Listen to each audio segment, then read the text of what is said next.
What's the most satisfying revenge you've gotten on a spoiled, entitled relative? For 15 years, I'd been the only grandchild who helped with the farm. Every weekend, every harvest, every 3 a.m. emergency when cattle broke through fencing. While Jacob blew through his trust fund on cocaine and Vegas trips, I was repairing irrigation systems with Grandpa. The farm was worth $3 million.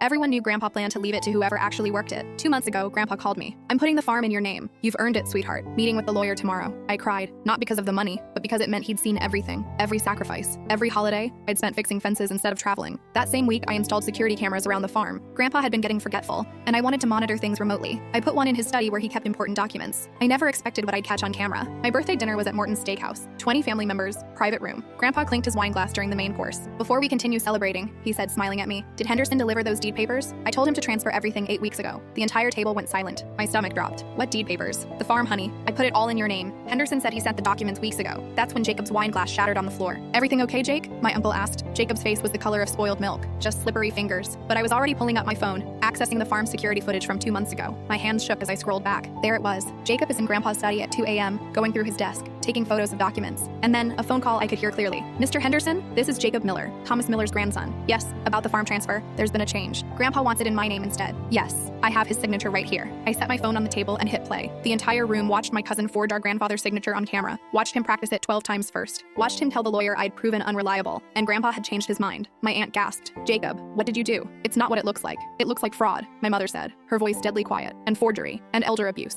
Grandpa's face had gone from confused to furious. His hands shook with rage. "You stole from me?" His voice carried across the entire restaurant. "From your own family? She doesn't deserve it," Jacob exploded, standing up. "I'm the oldest grandson. I carry the Miller name. Not some girl who'll just marry and change her name anyway." "Some girl?" I stood too. "I've worked that farm since I was 12. Where were you when we lost 30 cattle to disease? When did the barn burn down? When Grandpa broke his hip during harvest? Probably in rehab," his sister Megan muttered. The third time, Jacob turned on her. "Shut up." "No," Megan said louder. "I'm done covering for you. You stole Mom's jewelry and pawned it, and now you've stolen from Grandpa?" That's when I revealed the real kicker. "The funny thing is," I said, pulling out another document, "the deed transfer wasn't even valid." Everyone stared at me. 3 years ago, Grandpa gave me power of attorney for all his legal affairs. Any property transfer requires my signature too. I smiled at Jacob. "So congratulations. You committed multiple felonies for nothing." Jacob lunged across the table at me, but my uncle and 2 waiters restrained him. "I'll ruin you," he screamed. "That farm is mine." "Actually," my grandfather said, voice steady, "you're no longer in the family. As of tonight, you're disinherited from everything. You can't do that." "I can and I will, and I'm pressing charges." The police arrived 20 minutes later. Jacob was arrested right there in the restaurant. But here's what really stung him. While he was stealing the deed, he didn't know I'd already legally owned the farm for 3 years. Grandpa had quietly transferred it to me back then,